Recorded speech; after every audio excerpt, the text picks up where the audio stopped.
صح شويه بقول الكلام. انا مش هكمل الحلقه دي يا جماعه. انا حلمت ان الشقه جايبه 5 مليون الحمد لله ما شاء الله ما شاء الله. فلوس. فلوس يكسب من هنا ويكسب من هنا ويكسب من كل الاتجاهات. بالظبط الكحيانين اللي زي شكرا. 30 مليون بتوعهم دول تكتبهم على جنب. بصراحه دي حلقه صعبه قوي، انا اتذليت كتير قوي يا جماعه. تجيب ناس تزعل وتزعل وتجيب قرايبهم يزعلوا معاك. وبما انك كحيان يا محمد، ايه ده هو الاسعار دي عندنا في مصر بجد؟ مشروع نازل في الساحل الشمالي. المشاريع بتجيب لك اوضه البواب، ايه رايك؟ حلقه الصحاب دي بتبقى صعبه شويه يا جماعه. ده انت بتنزل السوبر ماركت دخل دقايقك اهي.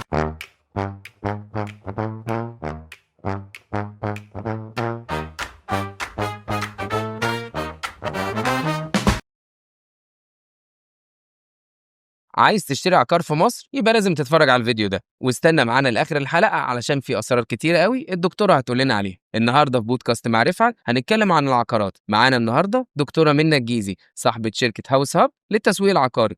ازيك يا دكتور؟ ازيك يا احمد عامل ايه؟ اخبارك ايه؟ تمام والله الحمد لقاء طبعا العمالقه لله. احنا صحيح يعني لقاء غالي كله فلوس. لقاء هيكون كله كلام عن الفلوس، وعشان الفلوس غاليه جدا لازم نحطها في مكانها الصح. هنستاذنك كده في شويه نصايح، شويه تفاصيل ودهاليز كده محدش يعرفها غير الناس اللي شغاله في المجال. دكتوره منى النهارده، الناس تحضر فلوس كتير عشان الحلقه دي. دكتوره منى هو كده كده الفلوس موجوده بس النفس صح انا اخد بالي. دكتوره منى مبدئيا كده سوق العقارات في مصر احنا خلينا نتكلم ان هو غير اي سوق في اي حته في العالم. يعني ايه الكلام ده؟ انا بسمعها بس يعني ايه؟ بص هقول لك ليه احنا مختلفين عن اي حته في العالم. اولا انت عندك مصطلحات كده ما ظهرتش غير في مصر بس، ما لو رحت اي حته في العالم مش هتسمعها. ماشي زي ايه؟ زي مثلا فكره ان انا اسقع عقار. اسقع عقار؟ دي جديده. يعني ايه دي اسقع؟ لانج. احنا عندنا بنسقع الحاجه لحد ما تتلج وبعد ما تتلج يا جماعه. طب ايوه انا بستفيد ايه لما اسقعها يعني ده التسقيع ده احلى فلوس. ما تفهمش يعني ايه تسقيع. ده استثمار برضه. استثمار بس يعني استثمار طويل الامد شويه بس مش قوي. في ناس كتير ساعات بتسقع نص تسقيعه كده وتطلعها من الفريزر تمام. وفي ناس بتسقعها على الاخر لحد ما تتلج وتبيع بقى بالسعر اللي هي عايزاه. طب ده بيبقى يعني كلامك ان هو رامي فلوسه دي وسايبها فتره طويله او فتره متوسطه، مش عايز يستثمرها في حاجه رايحه جايه. بص يا احمد هقول التسقيع ده احنا عندنا فكره ان انا ممكن اجيب شقه او اجيب ارض واسيبها تفضل سعرها يزيد يزيد يزيد يزيد لحد ما تيجي تبيعها ممكن تكسب فيها مثلا 4-5 اضعاف اللي انت كنت جايبه بيه. طب وهل ده يساوي التضخم ولا ساعتها انت ما بتشوفيش الدنيا بتبقى مناسبه قوي؟ بص هو ده ملوش علاقه بده نهائي. اولا انت عندك الناس في مصر بتبيع باسعار اللي هي بتيجي على مزاجها ودي مشكله عندنا. انت مثلا ممكن يبقى السوق حواليك بيقول ان سعر الشقه بتاعتك دي ما تجيبش اكتر من 2 مليون جنيه. ما بلاش نبقى ملايين، احنا بنتكلم في ملايين على ما طول. احنا خلاص خلينا على ارض الواقع. احنا دلوقتي المليون ما عادش ليه قيمه. مظبوط. انت دلوقتي لو رحت تشتري شقه 2 مليون جنيه يقوم باصص لك كده من فوق لتحت يقول لك ايه انت غلبان ولا ده ايه؟ غلبان. عارف اللي هو انت غلبان. اجري يلا.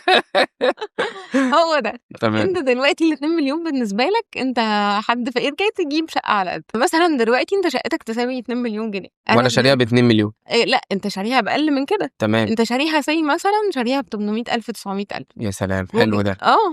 ايه تشتريها جاي تبيعها دلوقتي مثلا ب 2 مليون جنيه. ده السوق بيقول كده مقارنه بالحاجات اللي موجوده جنبها، مقارنه بسعرها، بنفس مستواها يعني. توضيبها، مقارنه بمكانها بمساحتها. الكلام ده كله بيحدد لك سعر الشقه. اجي دلوقتي ابص الاقي صاحبها يقول لي لا انا مش عايزه 2 مليون انا عايز 5 مليون. ليه حضرتك 5 مليون؟ مزاجي كده، انا صحيت من النوم كنت حلمان بالظبط. انا حلمت ان الشقه جايبه 5 مليون. حلمت ان انا عملت كده في الحلم. طب وساعات بتتباع الحاجات بالارقام الخزعبليه دي؟ بص بتتباع بس بتاخد وقت. في ناس كتير ما هي دي بقى اللي عامله المشكله اللي احنا واقعين فيها، ان في ناس بتشجع الناس دي على انها تبيع باسعار خياليه اللي المفروض اصلا ما تحصلش فيها الكلام ده.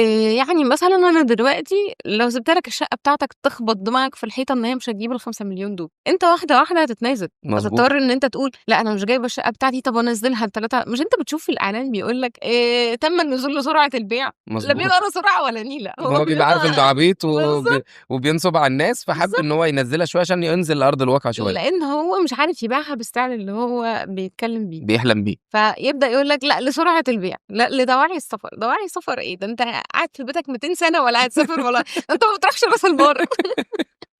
بس هو عايز رفع السعر اصلا وحاطط حاجه مش في خياله مش موجوده في ارض الواقع، ويبدا يلاقي ان ارض الواقع ده مش يعني احنا لو عملنا كده مش مناسب، يبدا ينزل ينزل ينزل لحد ما هتنزل لرنجها الطبيعي. لو الناس ما عملتش كده وفي ناس بقى بتشجّع إن أنا مثلًا لأ، أنا عاجباني الشقة بغض النظر فلوسها كتير، أنا هاروح أجيبها ب5.000.000 يخلّي اللي جنبه بدل ما الشقة كانت تساوي 2.000.000 يقول لك لأ، ده والله جاري اللي تحت بايعها ب5.000.000 وأنا أنا أبيعها شقتي أحسن ب7 منه، مثلًا. طبعًا ده أنا شقتي متوضبة ودور ومساحتها أحسن. أعلى وشايفة view أوضح، فأنا لأ 7.000.000. فاللي هو الناس هي اللي عاملة الأزمة دي على فكرة، لو خفّوا من القصة دي شوية هتبُص تلاقي إن الأسعار رجعت لسعرها الطبيعي. أنا دلوقتي في شغلي مثلًا أنا معايا كذا شقة في كذا مكان، فعلًا بنلاقي الأسعار صعبة، يعني أنت دلوقتي شقة عاملة 5.000.000 الدور اللي فوقيه أو جاره اللي فوقيه بالضبط بيبيع الشقة ب9.000.000. قُلت له: "طب هو فرق مش واقعي حضرتك." إمم. قال لي: "لأ، أنا يعني فوقيه بدورين أو دور الدور وتحتيه." ب1.000.000. يعني عارف كل ما تطلع سلمتين زيادة تزود 1.000.000 معاك والّا 2.000.000 زيادة، السلِّمة ب1.000.000 جنيه. فلأ، يعني الناس هي اللي عاملة الأزمة، لو بطّلوا موضوع إن هم يشجعوا الناس إن هي تزوّد ويشتروا، الموضوع ده هينزل. طيب دكتورة، النهارده إحنا بنتكلم عن العقارات، النهارده في نوعين، في مطورين وفي عقارات خاصة الناس العادية بقى، إذا كانت جمعيات والّا اتحاد ملاك والّا. خلّينا نتكلم عن المطورين على أساس إن ده الجزء الأساسي اللي حضرتك شغالة فيه. المطورين النهارده بقوا كتير أوي. اهم. والشركات بقت يعني زي ما بيقولوا على قفا من يشيل. فحضرتك النهارده كشركة تسويق عقاري بتاخدي بعض الوحدات من المطورين وبتبدئي تسوقيها.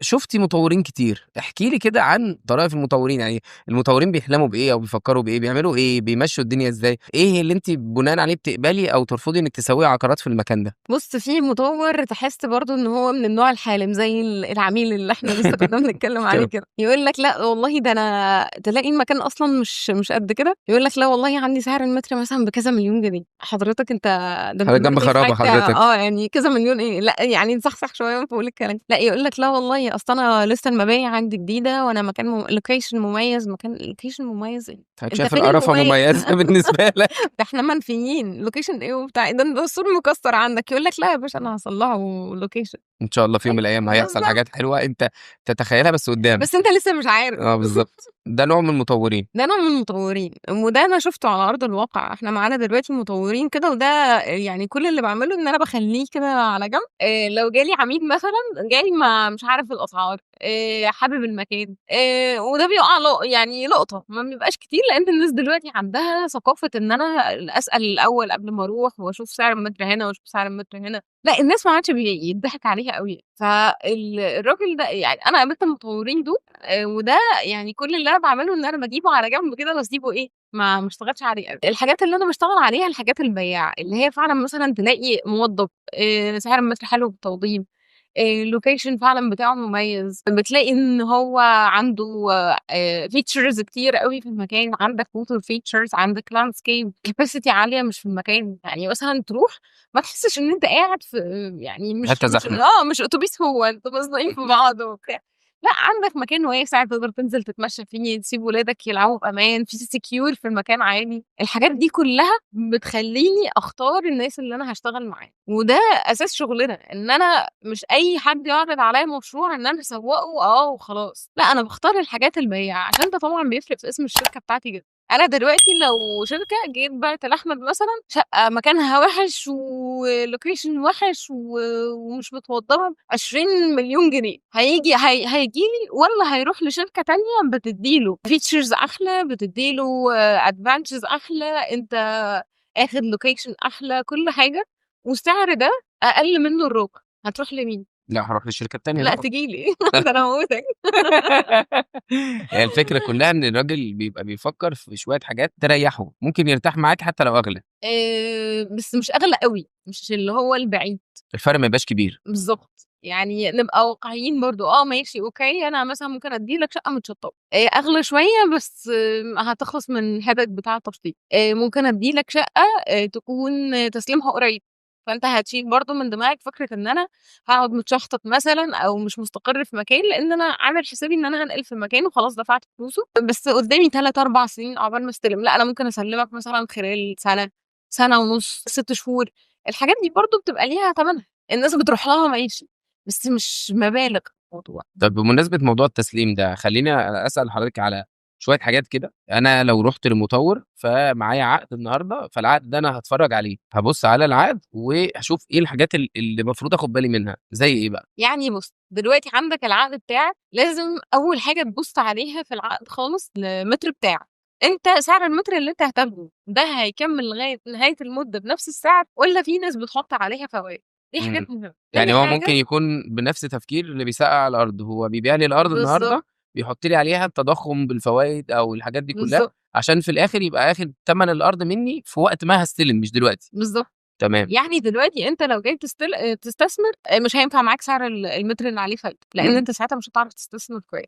هتيجي تبيع هتبيع بغالي جدًا زيادة عن اللزوم وأنت شاري سعر المتر أصلًا غالي، فدي حاجة مش في صالحك. ماشي، دي أول لازم حاجة. تبُص على سعر المتر يبقى حاجة ثابتة من غير فايدة. تاني حاجة عندك مدة التسليم، أنت هتستلم إمتى؟ إمم. ودي مهمة جدًا، لإن في مطوّر ييجي يقول لك مثلًا أنا هاسلّمك بعد 5 شهور say مثلًا، وفي الواقع تلاقي مكتوب في العقد أنا هاسلّمك بعد 3 سنين، فده لازم تاخد بالك منه كويس جدًا، ده هيفرق معاك أوي. اللي مكتوب هو اللي بيبقى أهم من أي كلام. بالضبط. سيبك من إن هو يقول لك ده العمارة مبنية إحنا شُفنا الكلام ده كتير.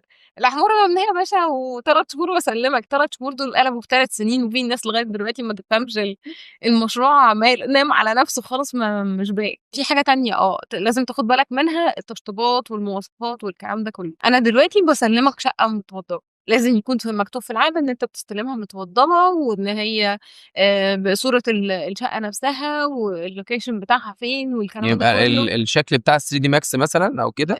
بيبقى راسم لك صورة الواحدة مكانها الlocation بتاعها فين بالضبط وشكلها تقسيمتها من جوّه قد إيه، وبيكتب لك بالضبط بالمقاسات، say مثلًا أنت عندك أوضة 3 في 5 مطبخ 6 في 7 مش عارفة reception قد كده، بيكتب لك كل الكلام ده في العقد، ده لازم تاخد بالك منه برضه كويس.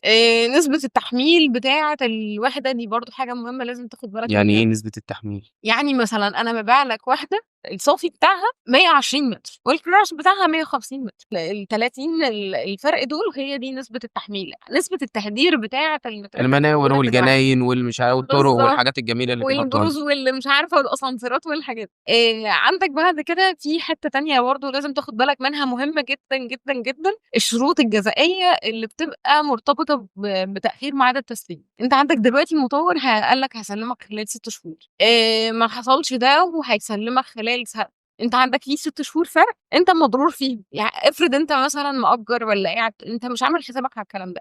في حاجة اسمها شرط جزائي إن أنا المطوّر بيدفع لك على كل فترة تأخير زي غرامة، دي لازم تتأكد منها يعني وما تخلّينيش أتكلّم في الحتّة دي أوي عشان هل أنا فعلًا يعني بالخبرة، ما هو ده هل السؤال اللي أنا كنت ماشي هو ده أنا باخد بقى حقي إن أنا أروح بالأوراق فبيدوني حقي، والّا لازم أدخل خناقة بقى وأجيب رجالة بُص يعني وأجيب ناس وأزعل ونجيب ناس أنت تزعل؟ هتجيب ناس تزعل وتزعل وتجيب قرايبهم يزعلوا معاك. طب ليه هل المطورين كلّهم كده والّا ده يعني حالات فردية مثلًا؟ بُص من واقع الشغل بتاعنا اللي شُفته أغلب المطوّرين عندهم الحتّة دي فيها مشكلة شوية، مش هاقول كلّهم يعني مش هاجمع الناس كلّها وأقول إن الكل بيعمل كده، بس الأغلب بيعمل كده، إن هو دلوقتي بييجي في حتّة الشرط الجزائي دي تبُص تلاقيه بيماطل، يقول لك لأ أصل مكتوب في العقد إن أنا الشرط الجزائي ده أدفعه بعد سنة من هو المفروض أنا أخّرت عليك 6 شهور، لأ ده المفروض سنة أصلًا عندي في 6 شهور كمان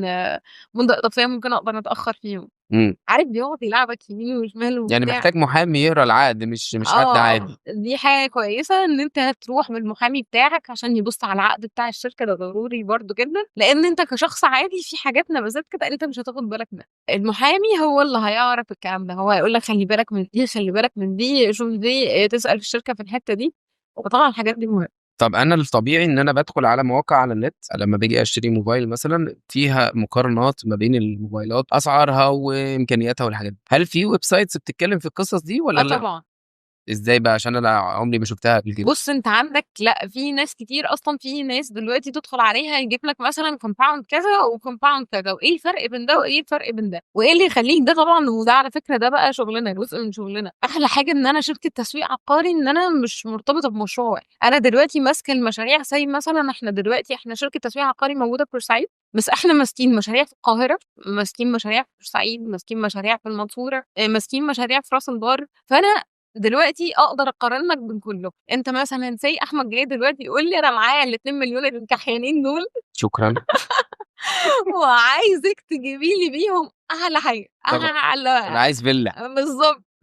يعني طيري بقى قصر واتصرّفي، بقى بتاع. اتصرّفي لي، اتشقلبي واتصرّفي. أنا هاجيبك أقعّدك قدّامي كده أقول لك والله يا أحمد دلوقتي أنا عندي say مثلًا 7 مشاريع، أنا دلوقتي سعر المتر هنا كذا، سعر المتر هنا كذا، سعر المتر هنا كذا، عندك الlocation بتاعك هنا حلو، وهنا كذا، وهنا كذا.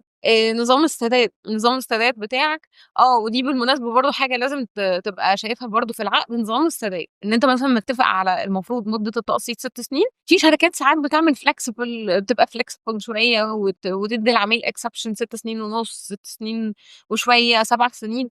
الحاجات دي لازم تبقى مكتوبة في العقد برضه. وموضوع بقى أنا باكلمك دلوقتي باقول لك أنا هاجيبك وأقعدك والله يا أحمد أنت عندك المشروع الفلاني هيسلمك مثلًا خلال 3 شهور، المشروع ده هيسلمك خلال سنة، ونقعد بقى نقارن مع بعض، إيه الأنسب لل2.000.000 بتوعك.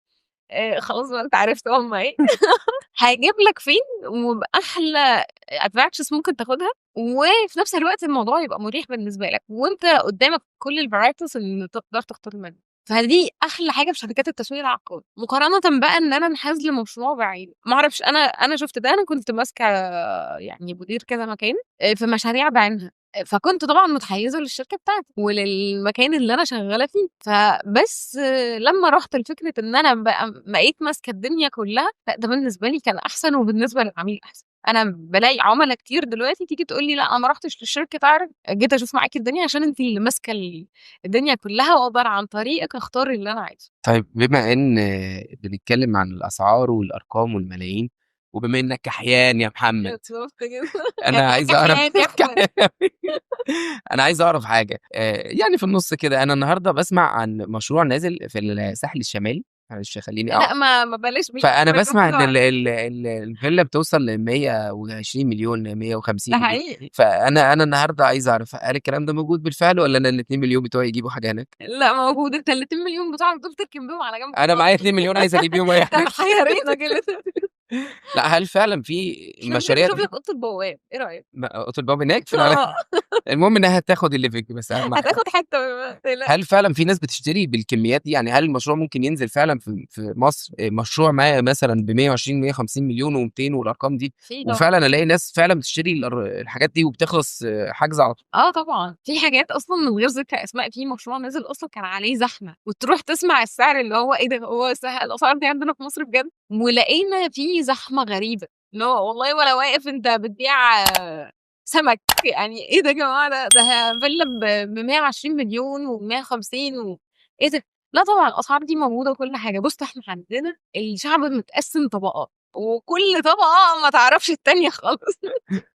يعني في العالي جدًا، جدًا، جدًا اللي الأسعار دي بالنسبة لها عادية أوي، وبتبقى في الوقت الreservation والحجز والكلام ده، بيبقى زحمة جدًا. وفي ناس زيك كده يعني زيي وزيك مش هاقول لك زي خلاص بقى جات له مش مشكلة. ذليتك بال2.000.000. بصراحة دي حلقة صعبة أوي، أنت أنا اللي اتذليت كتير غلطان. أوي يا جماعة، ده إيه البودكاست اللي كله خناق ده؟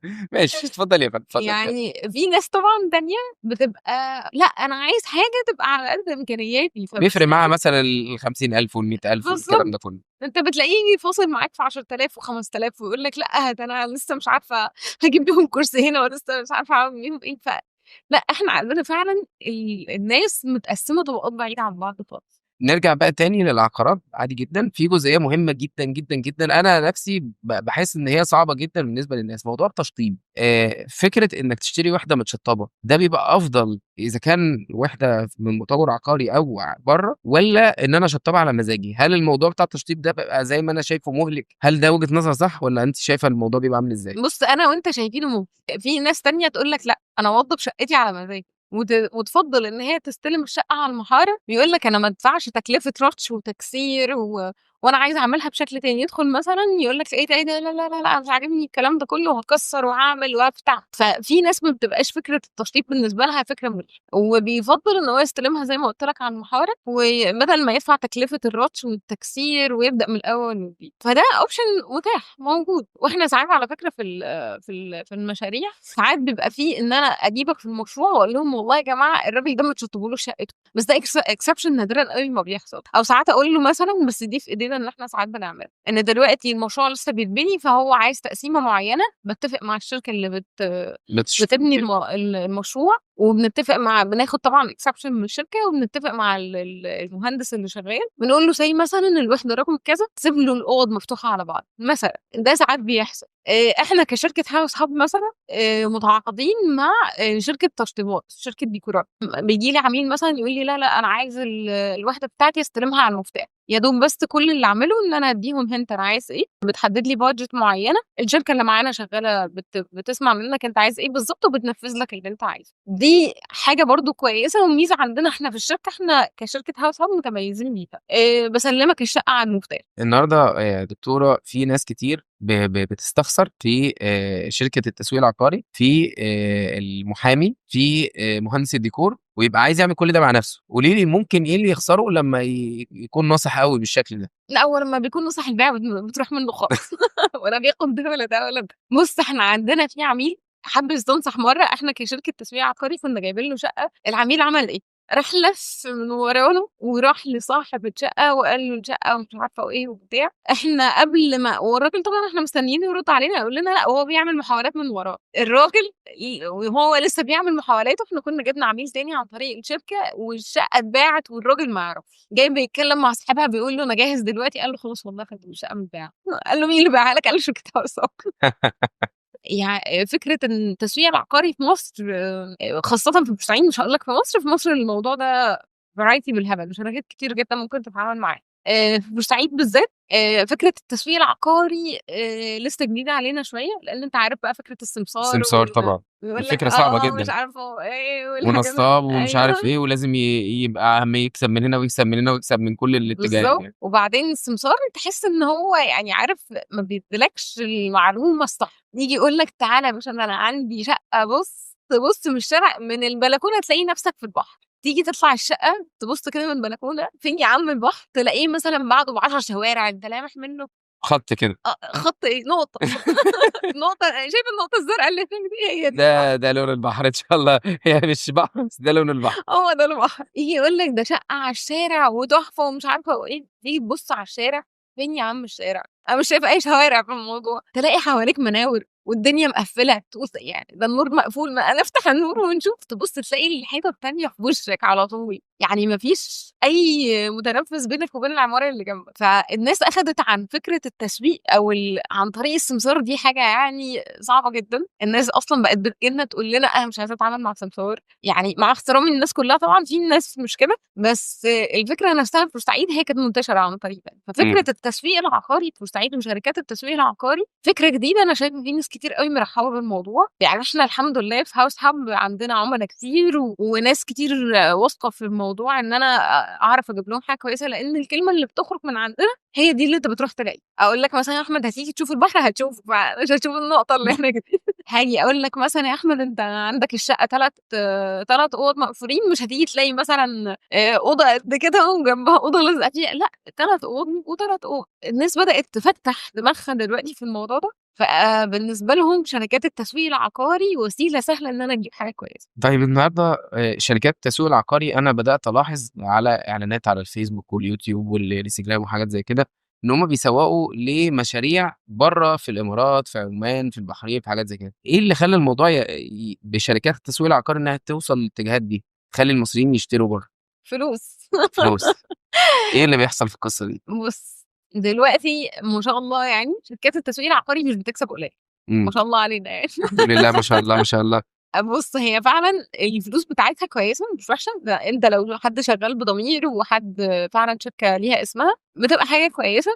فالناس طبعًا بتبدأ إن هي بتبقى عايزة تكبّر الشركة أكتر ويبقى ليها فروع وتتعرف وتبقى على مستوى العالم والعملا ومستوى بتوعها يبقوا category أعلى مثلًا، بالضبط. بيبصوا على category أعلى. أنت دلوقتي وعايز تعمل ليك اسم، أنت مش عايز اسمك يبقى مثلًا أنا كمنة مثلًا مش عايزة اسمي يبقى موجود في بورسعيد ولا المشاريع اللي إحنا بنسوّق لها جوّه مصر وراس البر ودمياط وإسكندرية أو أيًا كان، لأ ده أنا دلوقتي عايزة أنتشر بقى وأروح الكويت وأروح البحرين وأروح أطلع السعودية وأطلع طبعًا الإمارات اللي هي يعني ملتقى وأحسن مكان في العالم لموضوع الاستثمارات والعقارات. طبعًا في نفسي في يوم من الأيام إن أنا تبقى الشركة بتاعتي موجودة مقر ليها في الإمارات، يعني الفرع الرئيسي في مصر بس ليها فرع في الإمارات، فدي حاجة كويسة.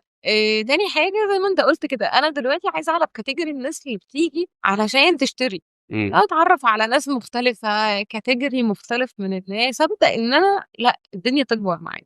دكتورة منى، طب لو النهارده فكرنا إن إحنا في بودكاست مع رفعت كنا دايمًا بنستضيف ناس بتتكلم عن الاستثمار وعن أوجه الاستثمار، فالنهارده كان معانا حلقة عن الدهب، حلقة عن البورصة، حلقة عن العقارات زي بتاعة النهارده. تنصحي الناس اللي معاها فلوس وعايزة تستثمرها تدخل عقارات والّا دهب والّا أنت بورصة؟ كده هتوقّعنا في بعض. لأ طبعًا هو كل واحد وليه مجاله، ولكن الناس أمّا تيجي تستثمر في إيه أفضل، إيه أحسن حاجة؟ أنا كمنّة طبعًا هاقول لك العقارات. عشان الشغل بتاعِك. طبعًا، الله ينور. يعني وتيجوا عندنا. لأ بُص، العقارات كاستثمار طويل الأمد، يعني مثلًا دلوقتي أنا عايزة حاجة هاشتريها وهاقعد عليها شوية عشان سعرها يغلى. دلوقتي بقى في نوع جديد من الاستثمارات بدأ إن هو ينتشر أوي بين الناس، إن أنا دلوقتي ممكن ما اسددش تمن الشقة بالكامل عشان أبدأ أستثمرها، لأ ده أنا باعمل حاجة أحلى من كده بكتير. هي إيه بقى؟ أنا ممكن إن أنا أدفع المقدم وأدفع كذا قسط من الشقة أو كذا قسط من الوحدة اللي أنا آخداها، إمم. وأبدأ بعد كده أبيع فيها وأكسب فيها. يعني أنا يعني باشتريها مثلًا وليكن بمقدم 1.000.000 وأدفع 5 أقساط كل قسط مثلًا ب20.000 فأنا كده دافع 100.000 غير ال1.000.000 وخلاص يبقى كده بالضبط. 1.100.000. 1.100.000 وبعدها أنت بعد كده تقوم لمّا تيجي تبيعها مثلًا هتبيعها ب1.500.000. يبقى أنا كده كسبت ال300 أو ال400 أيًا 400. كان بالضبط. ده متاح أصلًا في بعض المشاريع؟ ده أصلًا كل الناس بتعمل كده دلوقتي. إمم. الناس اللي عايزة استثمار سريع، بس أنا قُلت لك ليه طويل الأمد، طويل الأمد عشان يجيب لك ربح أكتر أو استثمار أكتر، يعني مثلًا الشقة اللي أنا جايباها ب1.000.000 جنيه بعد 5 سنين هابيعها مثلًا ب5.000.000. دلوقتي أنا لو شقة جايباها ب1.000.000 جنيه وبايعاها كمان سنة، هاجيب لك ال1.200.000 أو 1.300.000 اللي أنت حطيتهم، يبقى استثمار بسيط، بس في نفس الوقت استثمار وبتبدأ إن أنت تزوّد بيه فلوسك لو أنت داخل بهدف الاستثمار أو الربح، هيحصل معاك ده. وفكرة إن أنا دلوقتي أتنازل عن العقار بتاعي لحد هييجي يكمّل ورايا ويدفع لي الجزء اللي أنا أخدته sorry اللي أنا دفعته ويحط الباقي، ده الربح اللي بيحصل، وهو بقى بيكمّل وراك بقى بقية الأقساط. الأقساط. بالضبط. طيب إحنا لو عملنا مقارنة كده من الحاجات الطويلة أو الاستثمارات الطويلة الأمد، النهارده لو اتكلمنا ما بين الدهب لأن برضه يعتبر استثمار طويل والعقارات، هل أي حد معاه يعني budget معينة لو نوّع ما بين الاتنين ده متاح بالنسبة للناس في العقارات والّا العقارات أصلًا أسعارها غالية فالموضوع بيبقى صعب جدًا إنك تنوّع؟ أنا قُلت لك في نُص الحلقة كده إن إحنا طبقات، في ناس ما بيفرقش معاها الكلام ده، أنا ممكن أروح أجيب دهب وأجيب عقارات وأجيب ما أعرفش إيه، وده بالنسبة لهم عادي جدًا. الكحيانين اللي زينا أنا فبيبقى مش هاكمّل الحلقة يا جماعة. ذلتك لآخر عمرك. أنا تعبت والله حلقة الصحاب دي اطلع بتبقى صعبة شوية يا جماعة. اطلع منها نفسيته تعبانة. لأ وعلى فكرة في ناس دلوقتي بتسمعنا هتقول لك بيتريقوا على ال2.000.000 وفي ناس معاها أقل من كده، أنا ما اقدرش يعني مش باقلل والله من لأ حد. مش تقليل، ولكن الأوضاع اللي إحنا فيها دلوقتي بقت فيها طبقات، بقت فيها بالضبط. فعلًا ناس بتشتري ب120 و150.000.000 وفي ناس النهارده بتتكلم في 800.000 و900.000 بالضبط. وده أوضاع وكل واحد ربنا محلّي له عيشته، وده حاجة أتمناها من الرضا إن إحنا كنا بنقول أكيد. في حلقة يعني آه. اتفرّجوا عليها أيام ما يحطوها إن شاء الله. بس فأنت دلوقتي حتى الناس اللي معاها أقل من كده يعني أنا مش باتكلم مش باهيّف من ال2.000.000 والله، بس هو الفكرة إن الوضع اللي إحنا محطوطين فيه كلنا دلوقتي مخلّينا إن نشوف ال1.000.000 ولا حاجة، ده أنت بتنزل السوبر ماركت دخّل دقايقك أهي. أيوه لمّا بانزل السوبر ماركت إيه اللي بيحصل؟ يعني أنت ممكن دلوقتي بتنزل السوبر ماركت يعني بتصرف مبلغ أنت ما تعرفش أنت صرفته في إيه، وبتحس إن أنت دافع قد كده وما اشتريتش حاجة، مضبوط. فهو ده اللي إحنا بنتكلم فيه، إن الفلوس دلوقتي ما عادلهاش قيمة، والناس بقت أغلب الوقت بتشوف إن أنا أجمّد الفلوس في حاجة ده مفيد بالنسبة لي أكتر. مضبوط. تجمّدها بقى في دهب، تجمّدها في عقارات، في ناس تقدر تعمل mix بين الاتنين وتجمّد في ده وفي ده، دي على فكرة فكرة كويسة مش وحشة. فكرة العقارات برضه فكرة ممتازة طبعًا جدًا، فكرة إن أنت تحُط في دهب لوحده برضه كويسة، بس الأحسن طبعًا إن أنت لو أنت عندك القدرة المالية إن أنت تنوّع في استثمارات، حاجة وقعت، حاجة خسرت، الدنيا بتشيل بعض يعني فاهم؟ يعني ما احطش البيض كله في سلة واحدة تقصدي. بالضبط ما تحطّوش. تحط شوية دهب وتحط البيت في نفس السلة.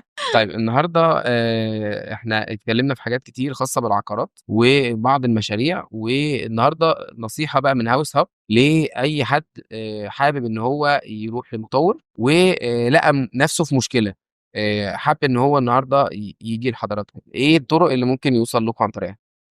بُص، إحنا أولًا عشان برضه الناس تبقى يعني فاهمة قصة إن لو حصل له مشكلة عند المطوّر هييجي لي أنا أعمل له إيه. أيوه، أنا باسأل السؤال ده بقى عشان أعرف، أيوه. النهارده شركة التسويق العقاري لو أنا حصل لي مشكلة من المطوّر اللي أنا اشتريت معاكِ عن طريقه، إيه اللي هيحصل؟ لأ، هي الناس فاهمة غلط. إمم، المطوّر حاجة التسويق العقاري، وشركة التسويق حاجة. المطوّر هو اللي بيبني، هو اللي عنده هو اللي حاطط الrules اللي هيبيع بيها، لكن أنا مجرّد دوري إن أنا باسوّق المشروع، ودوري الأهم بقى من إن أنا أسوّق المشروع إن العميل عندي بييجي أقول له أنت بالنسبة لك أنسب حاجة إيه، تمام، واجيب له كل الvarieties المتاحة في السوق، وأقدر إن أنا أنصحه بقى بجد، أقول له أنت يعني مش مجرّد إن أنا بابيع له أنا كده والّا كده كسبانة منه.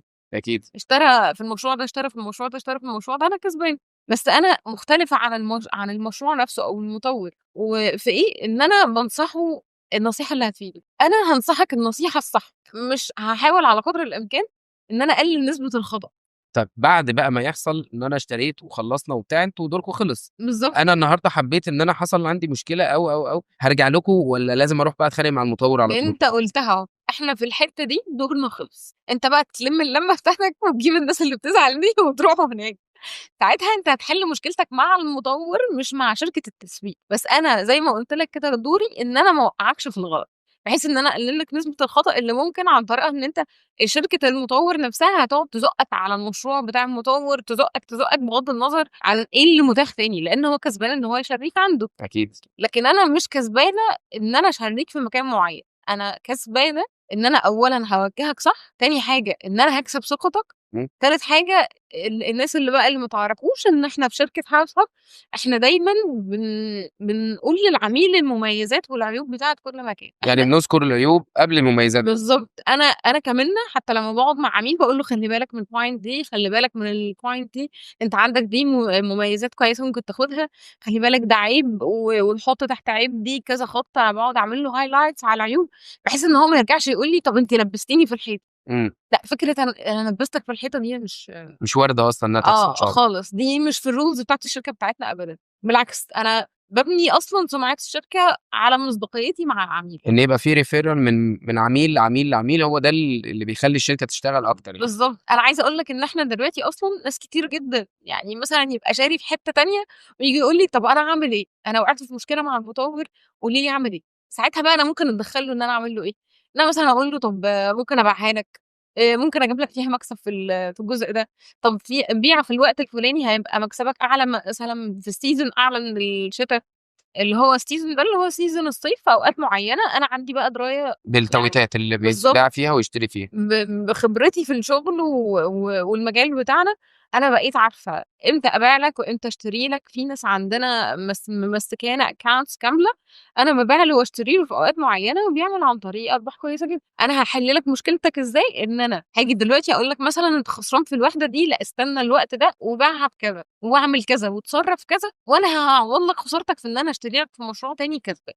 ده بقى الحل اللي بيبقى عندي. دكتورة منى طبعًا حلقة شيقة جدًا بعيدًا عن شوية ال2 مليون اللي إحنا كنا ميرسي. بنتكلم عليهم، أنا مش هاتكلم كتير، قُلنا فيها معلومات مفيدة، عرفنا فيها شوية details أو تفاصيل خاصة بمشاريع بمطورين وبالناس نفسها، لأن برضه فكرة إن إحنا نعرف أنواع الناس اللي بتشتري وتفكيرهم ده برضه كان حاجة مفيدة جدًا، وباشكر حضرتك جدًا على التفاصيل اللي إحنا خدناها مع بعض المرة دي، أنا اتبسطت معاك إن كمان. شاء الله نبقى مع بعض في الحلقات الجاية بإذن الله. إن شاء الله، أشتري لك شقة إن بقى. شاء الله.